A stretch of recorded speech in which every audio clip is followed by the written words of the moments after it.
Thank you, Mr. Adams. Madam?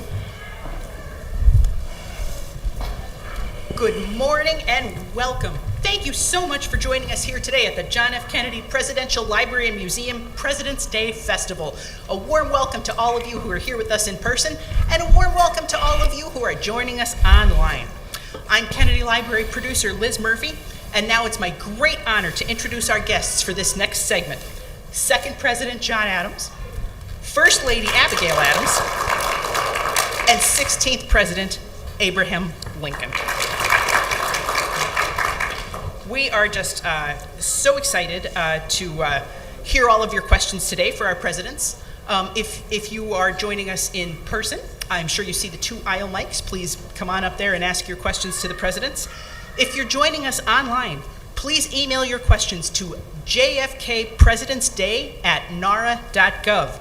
That's N as in national, A as in archives, R as in records, A as in administration.gov. We'll make sure to get to as many of your questions as we can during this press conference. And now, I'm absolutely delighted to kick off the conference. If anyone has any early questions and you're here in the room, please do come on up to the mics. And perhaps as we're waiting for our first question or two, would any of our distinguished guests today have any quick words of wisdom they'd like to share with our guests? Quick words, Mr. Adams. Indeed. Well, I think of the Constitution and the people needing to stay united to make sure that it works, and that there will be no sophistry, meaning lies, that there will be no party politics, and that we will stay out of foreign affairs. Those were my promises at my inauguration, and with the change in the times, I'm not sure that that will always be so, but it was certainly worthy of our times, so that we may grow as a republic.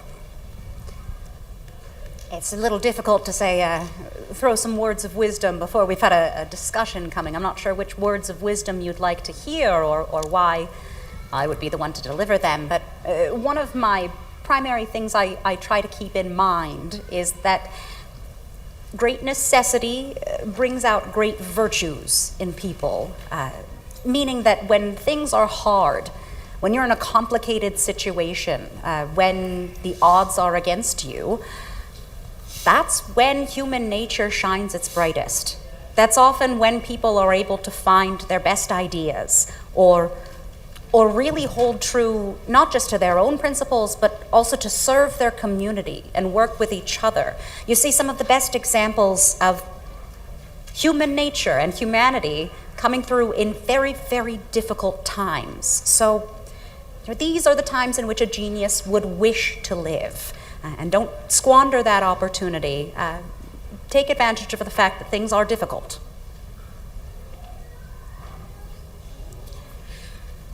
Well, I guess the ball has fallen into my court. I know, you must add a pleasant button upon that all. Now be wise, Mr. Lincoln. Yes. Well, you can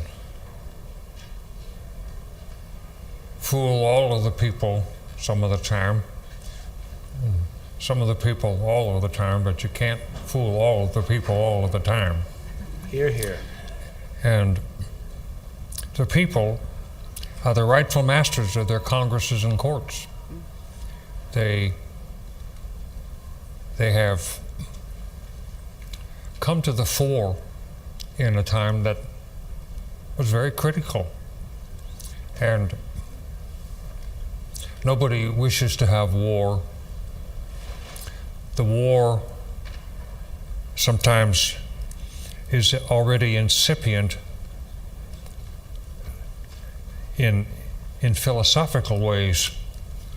The struggle for liberty is often hidden behind other things. And it takes men of courage and women of courage to speak truth precipitously, because it's often unwelcome until the war actually breaks out. But I have often thought that perhaps some of my own difficulties in my day could have been alleviated and perhaps even circumscribed had there been more boldness early on.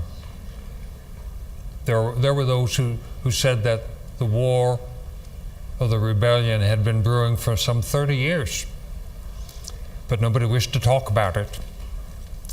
So this is an opportunity to talk, and that's, I find, one of the best ways to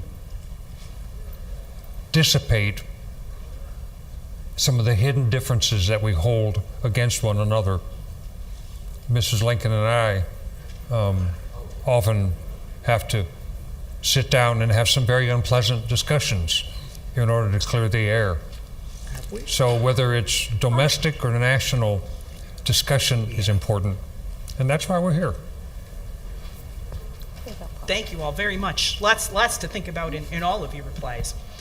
Please don't be shy. Please do, if you're here in person, please do come up to these aisle mics and ask your questions. If you're online, please make sure to send those in. We'll read as many as we can during this session. Oh, great. Please. President Adams, I have a question for you. Before passing away, your last words were, "Thomas Jefferson survives." Unbeknownst to you, he had actually passed away himself 2 hours before you had said that. If you could go back and change what you had said that day, would you, and what would you have said? Indeed. You know that I like to talk, and we do have three of us up here, so I will try to be brief. And if I am not, Mrs. Adams will remind me to be brief. What would I have said that day? Perhaps I would have looked beyond both of us. Maybe instead of saying Jefferson survives, or words to that effect, I would have said the Republic survives.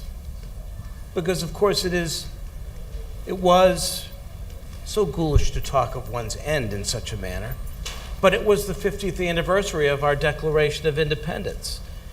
And on my mind, and I'm sure on Mr. Jefferson's before we both passed, was what the future would be for this country and for all of you in this day. So that is probably what I would have said. Thank you. You're welcome. Mr. Adams. Thank you. I've got a, oh, wonderful. Come on up. Please come on up. Do come on up, sir. President Lincoln. You could push that down. I know that you lived with James Reed from the Donner Party, and I knew that you were almost with them, like on the Donner Pass. Why did you choose not to go with them? Why didn't I? Well, that's a great question. The Donner people, the whole Donner Party originated in Springfield where I lived, and anybody who knows anything about westward emigration, meaning moving out west on a wagon train, could have told them that they were starting too late. Apart from that, I've always wanted to go see California, but I'd much rather wait till the the railroad gets built out there and go in style rather than on a wagon. I've done enough riding around in wagons in my life for two people, thank you. So I have no inclination to go all the way to California on a wagon, especially leaving late, and you know what happened to them because they did. Thank you. Good question. Very interesting. Quick question for all of you as we're waiting for more questions. Here at the Kennedy Library Museum, we're excited about one of our forthcoming exhibits on presidential pets. For those of you who are here in person today, you can see a special sneak preview of some of the objects in the front of our museum. Our team could help you find it if you haven't seen it already. And I'm really curious about your experience with pets.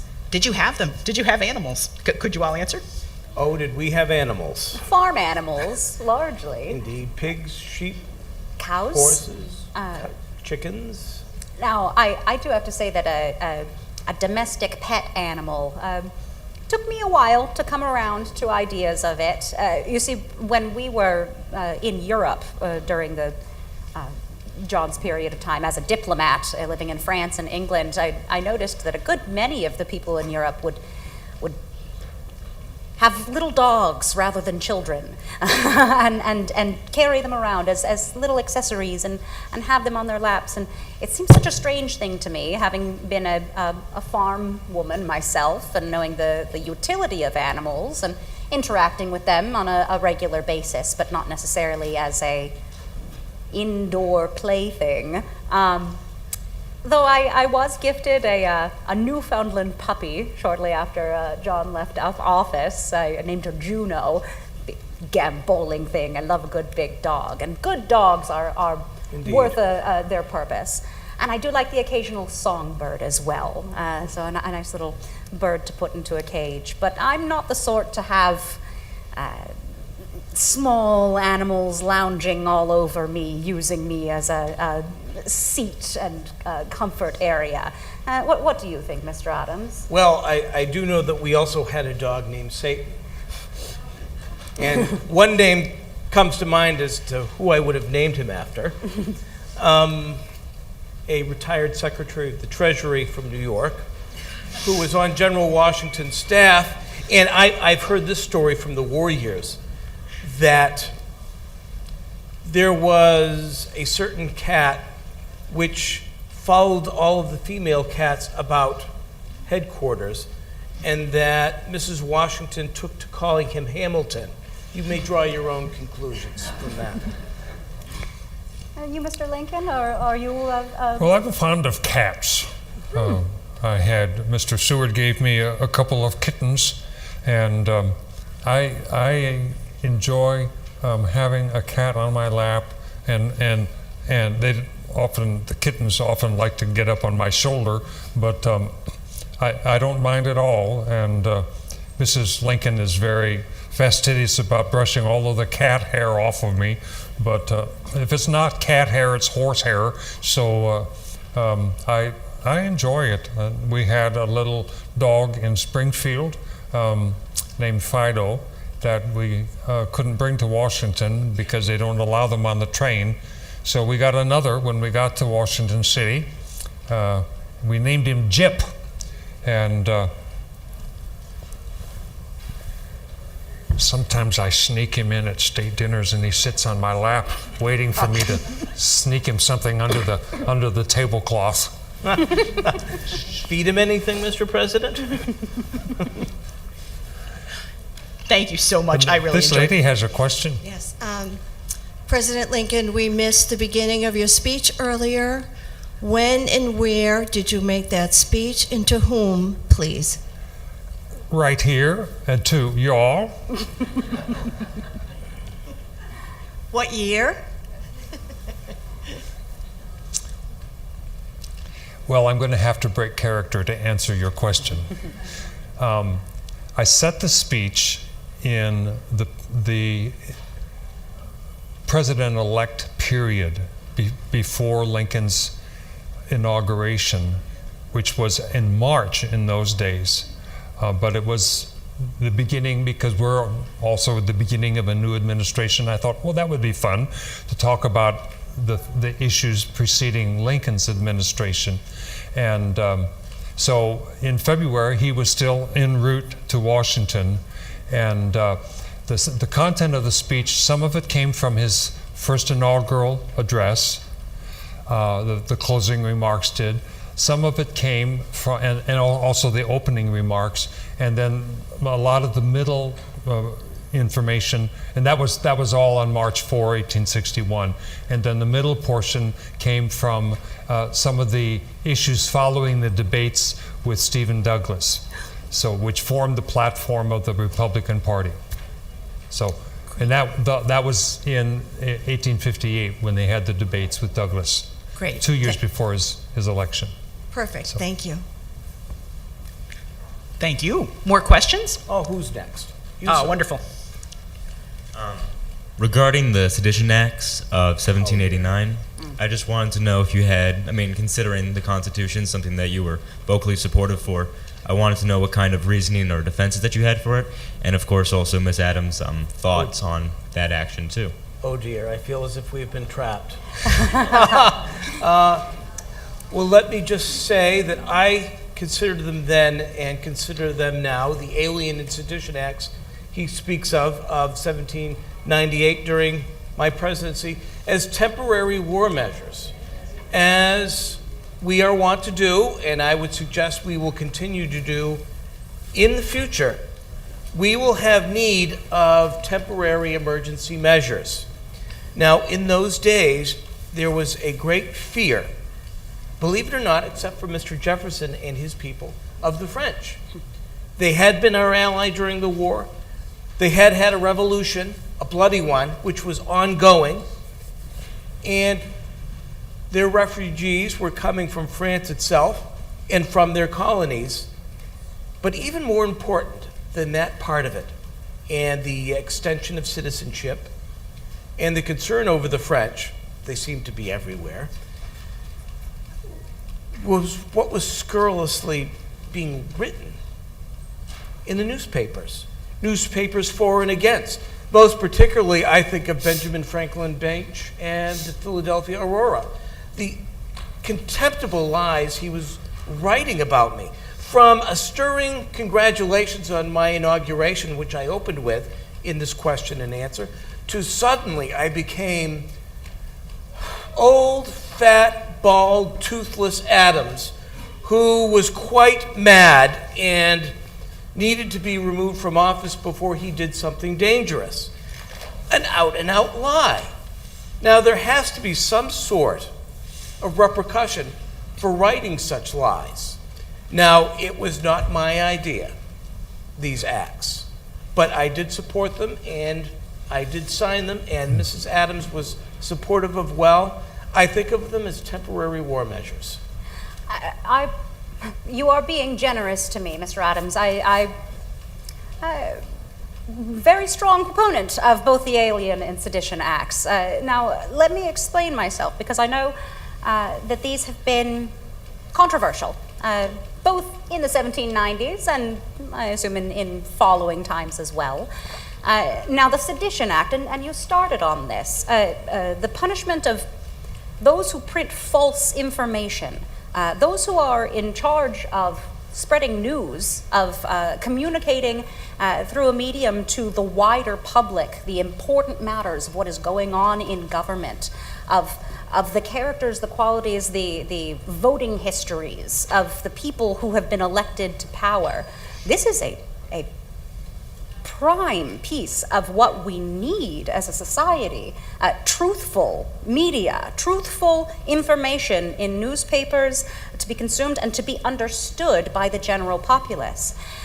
But this period of time, Mr. Bache, other printers having these malicious arguments, and many of them pure falsehoods of the character of the president, of what had happened in legislative bodies or administrative positions, and the danger posed by that misinformation was so great that, yes, I do in fact think that it is important to punish those who use that platform ill. And spread lies and misinformation that way. It is dangerous.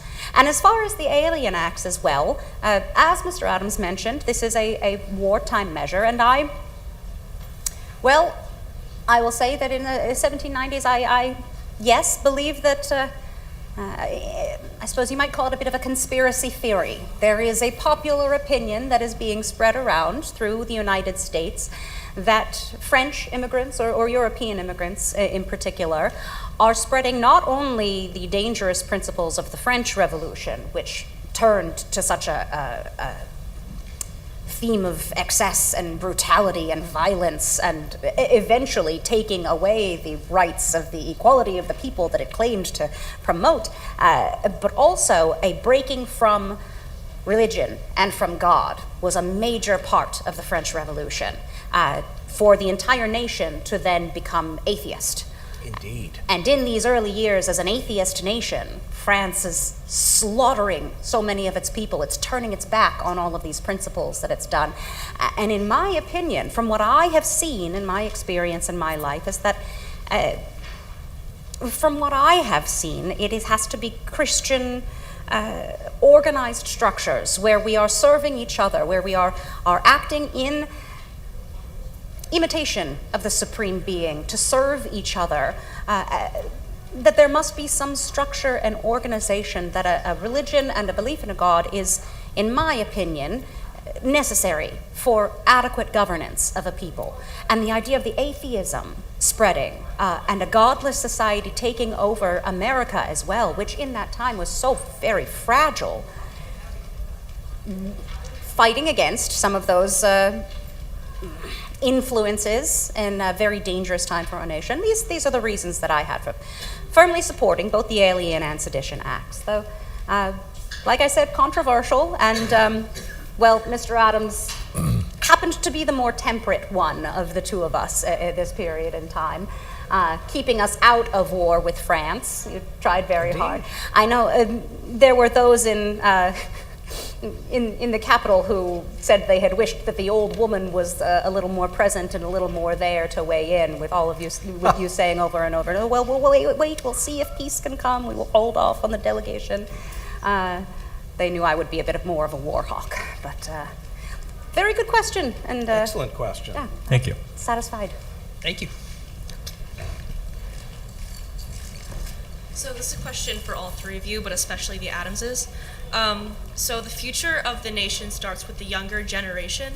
What would you say is the importance and significance of quality and equitable education for everybody?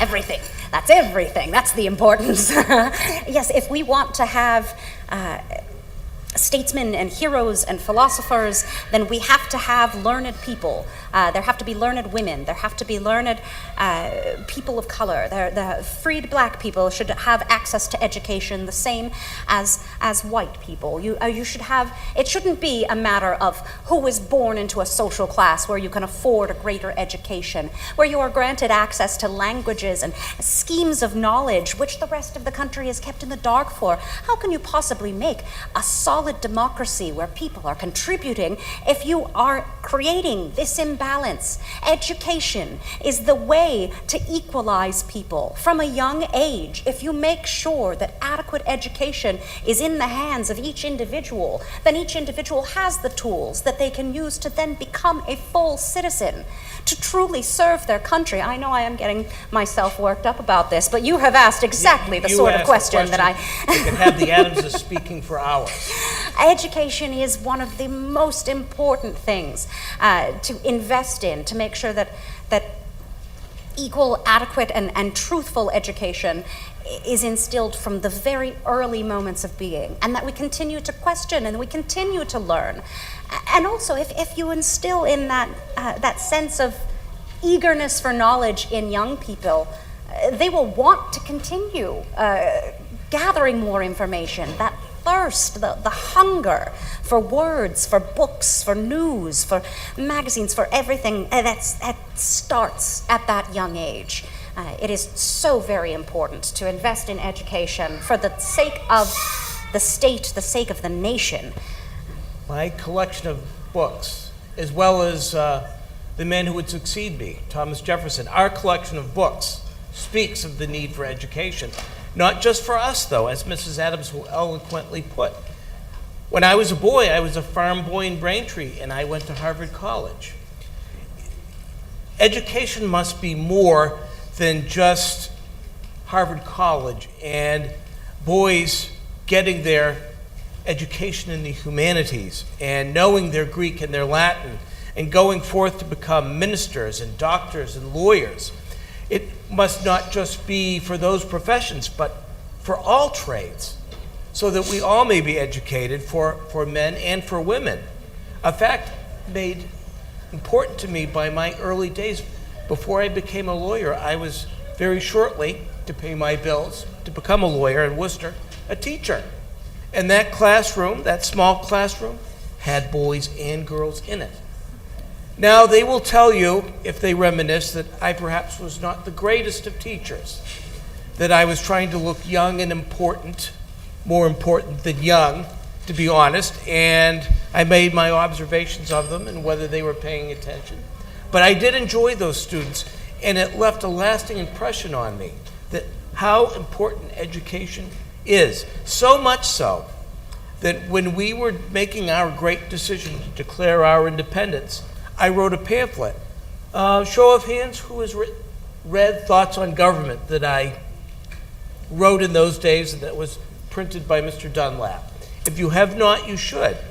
Because Maybe there hasn't been a recent printing. I didn't see any hands go up indeed. for that. Perhaps not. Well, perhaps you can borrow my copy. But in it, I speak of course, 3 branches of government.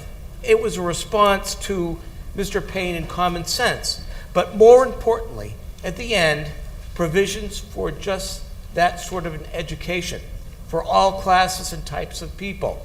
So much so that when I returned from my first trip to France, I put it in the Massachusetts Constitution.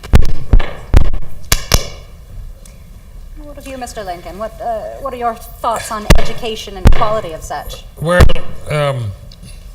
I've always believed that education is one of the most important things that we as a people can pursue, and that for everyone to be able to read the history of this country and compare it with the history of other countries, and also to be able to read the Bible and other religious works of moral significance is vital.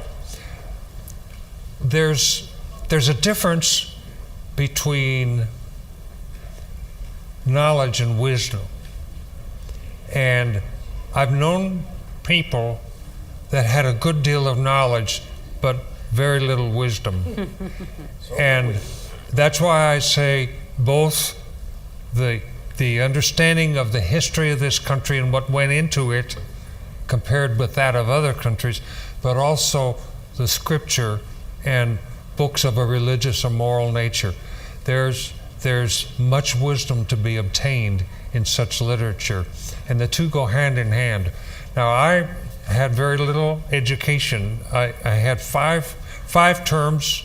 One of them really wasn't a full term of school, but school didn't start until after Christmas or New Year's in some districts, and by March we'd be doing our planting again, so we might get 8 or 10 weeks at the most. And so almost every schoolmaster I had said they traveled around like Methodist ministers on horseback. Most of them didn't have horses though, and they would say, this may be the last schooling that you ever receive from a schoolmaster, because we lived on the frontier line. And so we always concluded our session with an adjournment to continue studying and learning on your own. So that has been a lifelong goal of mine, and I've done, even as president, a good bit of research in the Library of Congress. I did, before the debates, I spent many, many hours in the State Library in Illinois studying so that I knew what I was talking about when I came to the public. But studying books and studying people are both important.